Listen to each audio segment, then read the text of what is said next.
अगर आप लोगों को भी मूवी देखने से किक मिलती है, यानी पेरेंट्स वाली नहीं लेकिन सल्लू भाई वाली, तो आप लोगों ने इंटरस्टेलर मूवी देखी ही होगी। 2014 के अंदर आई ये साईफाई मूवी काफी ज्यादा पॉपुलर हो गई थी। और अगर ये मूवी नहीं देखी है, यानी आप लोगों के अंदर मूवी देखने से किक नहीं मिलती, वेल इस मूवी के अंदर हमने ब्लैक होल से रिलेटेड यानी जितने भी हमारे पास साइंस और स्पेस के बारे में नॉलेज थी वो सारी हमने इसके अंदर झोंक दी थी। और उसके बाद जो हमने मूवी देखी उसके अंदर एडवेंचर भी था और एक्साइटमेंट भी काफी ज्यादा थी। लेकिन रुको, अभी हमने बोला इसके अंदर एक्साइटमेंट और एडवेंचर था, लेकिन क्या ये रियलिटी से थोड़ा भी बिलोंग करता है? और यही रीजन है जिसकी वजह से हम इस मूवी पे शक कर रहे हैं। ये एक फिक्शन बेस्ड मूवी है या फिर साइंस पे? क्या ऐसा कोई प्लेनेट एग्जिस्ट करता है जहाँ का 1 घंटा हमारी 7 पीढ़ी बराबर हो? फ्रिक्शन और साइंस को एक साइड रखने के बावजूद क्रिस्टोफर नोलन ने काफी बढ़िया मूवी बनाई थी, जिसके अंदर उन्होंने काफी अच्छे विजुअलाइजेशन का यूज तो किया ही था, लेकिन उनकी कास्ट और प्लॉट भी काफी नेक्स्ट लेवल थी। मूवी तो रिलीज हो गई, लेकिन इसके बाद बात थी इसके रियलिटी के ऊपर। केफ थोन्स जो कि कैलिफोर्निया आईटी से आए, उन्होंने बोला कि काफी सारी चीजें इसके अंदर बिल्कुल रियल है। ऑब्वियसली ब्लैक होल के बारे में तो हम जानते ही हैं, लेकिन इस मूवी के अंदर ह्यूमन दूसरे प्लेनेट पे इस वजह से गए थे क्योंकि अर्थ के अंदर भुखमरी आ गई थी और साथ ही साथ यहाँ सर्वाइव करना काफी मुश्किल हो गया था। और जिस हिसाब से धरती में हालत चल रही है, ऑब्वियसली ये होना बिल्कुल भी इम्पॉसिबल नहीं है। चलो ज्ञान को एक साइड रखते हैं, लेकिन अब बात करते हैं साइंस फिक्शन के बारे में, जो कि एक्चुअली में रियल है या फिर नहीं।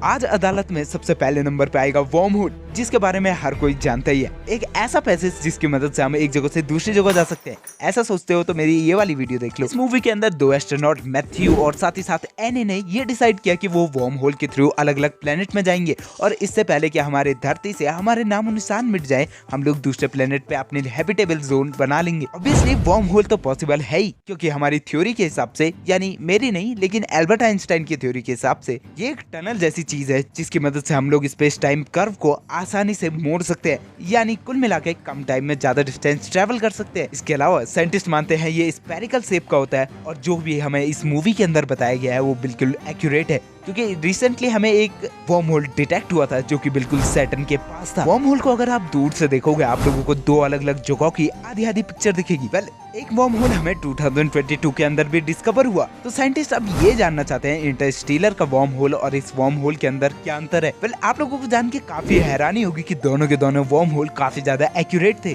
ब्लैक होल भी पॉपुलर होने चालू हुए 1973 के अंदर। साइंटिस्टों का मानना है ब्लैक होल एक ऐसी चीज है जिसके अंदर काफी ज्यादा ग्रेविटी है, और यहाँ तक कि इतनी ग्रेविटी होने के बाद इसके अंदर से कोई भी लाइट वापस नहीं आ सकती। वैसे हम लोग बात वर्म होल की कर रहे थे। एक्चुअली में जो वर्म होल इंटरस्टेलर मूवी के अंदर दिखाया गया है वो रियल के वर्म होल से 1% थोड़ा अलग है, क्योंकि एक्चुअली में हम वर्म होल को अपनी नेक्ड आइज से नहीं देख सकते हैं। इस मूवी के अंदर एंड्योरेंस स्ट्रीम 12 अलग जगहों पे जाती है प्रोजेक्ट लेजर के तहत, और इनका मेन पर्पस ये रहता है कि ये जहाँ भी जाएंगे वहाँ जाके ये 5000 एम्ब्रियो को प्लांट करेंगे। इसके बाद 3 एस्ट्रोनॉट पॉजिटिव सिग्नल देते हैं, जिसके बाद वहाँ ह्यूमन को प्लांट करने की तैयारी चालू हो जाती है। वेल एक ऐसा प्लेनेट रहता है जिसके अंदर एस्ट्रोनॉट जब जाता है तो वो एक्चुअली में ब्लैक होल का चक्कर लगा रहा रहता है। नहीं ज्यादा दिक्कत नहीं होती है, बस ये होता है कि 2 फुट बड़े पानी के अंदर लगभग 11-12 फुट ऊंची लहरें आ जाती है। इतना तो सहन भी कर लेते, लेकिन इसके बाद आता है यहाँ टाइम डायलेशन। ऑब्वियसली साइंटिस्ट जो भी चीज ढूंढते हैं, यानी जो भी प्लेनेट हमारे लिए हैबिटेबल है, वो एक्चुअली में हैबिटेबल जोन के अंदर होना चाहिए, यानी वहाँ का पानी केवल पानी के फॉर्म में होना चाहिए, कोई लिक्विड यानी वेपर के फॉर्म में नहीं होना चाहिए। अब ये वाला प्लेनेट तो ऑब्वियसली खारिज हो चुका है। इसके बाद ये दूसरे प्लेनेट में जाते हैं जो काफी ज्यादा डिस्ट्रक्टिव होता है, तो उसके बाद वो लोग डिसाइड करते हैं भैया यहाँ भी काम नहीं बनने वाला है, तो ये तीसरे प्लेनेट में जाते हैं। एक्चुअली में दिक्कत ये है कि ये लोग ट्रेवल रॉकेट में कर रहे हैं ना, गाड़ी में नहीं, इस वजह से वहाँ कोई फ्यूल स्टेशन नहीं है, और फ्यूल की कमी होने की वजह से ये लोग डिसाइड करते हैं कि ये ब्लैक होल की ग्रेविटी की मदद से उसके पास जाएंगे। अब इसके बाद जब ये लोग ब्लैक होल की तरफ अप्रोच कर रहे रहते हैं, तो उस समय एक बंदा अपने आप को डिटैच कर लेता है, क्योंकि इसके पीछे का रीजन ये है कि वेट कम करना था, और उनमें से एटलीस्ट एक बंदा जिंदा बचे जो कि दूसरे प्लेनेट में जाके वहाँ लाइफ पॉसिबल कर दे। अब ऑब्वियसली जिस बंदे ने अपने आप को डिटैच कर लिया है वो ब्लैक होल के अंदर चले जाएगा। यहाँ पे आता है दूसरा कॉन्सेप्ट, क्या ब्लैक होल के अंदर जाके आदमी जिंदा बच सकता है?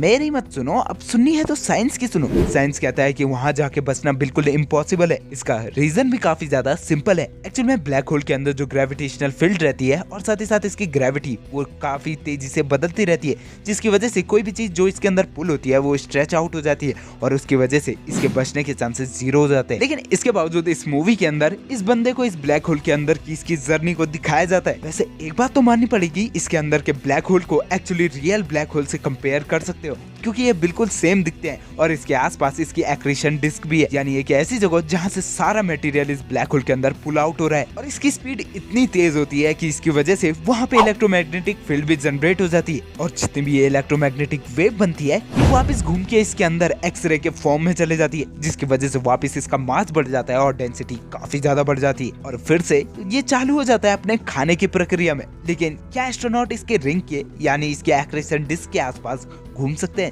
मूवी का कहना है बिल्कुल घूम सकते हैं, लेकिन रियल में बिल्कुल भी नहीं। जैसे ही कोई बंदा वहां जाएगा बिल्कुल पिघल जाएगा। वैसे इसके आसपास घूमना पॉसिबल है, लेकिन अगर आप लोग इसके ज्यादा क्लोज ना चले जाओ तो। खैर मूवी है तो थोड़ी बहुत फिक्शननेस तो चलेगी क्योंकि साईफाई मूवी जो ठहरी, लेकिन एक पर्सनल एडवाइस है, मूवी के ब्लैक होल को और साथ ही साथ रियल के ब्लैक होल को बिल्कुल भी सिमिलर मत समझना, क्योंकि मूवी के अंदर जो ब्लैक होल के आसपास की रिंग दिख रही है वो काफी ज्यादा तेज घूम रही है, लेकिन एक्चुअली में ये रिंग बिल्कुल स्टेबल रहती है। अगर इससे आगे के और भी इंटरेस्टिंग फैक्ट जाने इंटरस्टेलर के बारे में तो एम करते हैं 5 लाइक का। खैर अगर आप लोग उसे पूरा कर ही रहे हो तो याद दिला दूं 2022 के अंदर जो हमें ब्लैक होल दिखा था उसकी वीडियो भी आप लोगों को हमारे चैनल के अंदर दिख जाएगी और टाइम डायलेशन बिल्कुल अगली वीडियो के अंदर।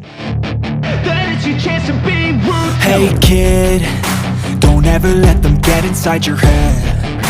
They'll tell you what to do in life instead of everything you know.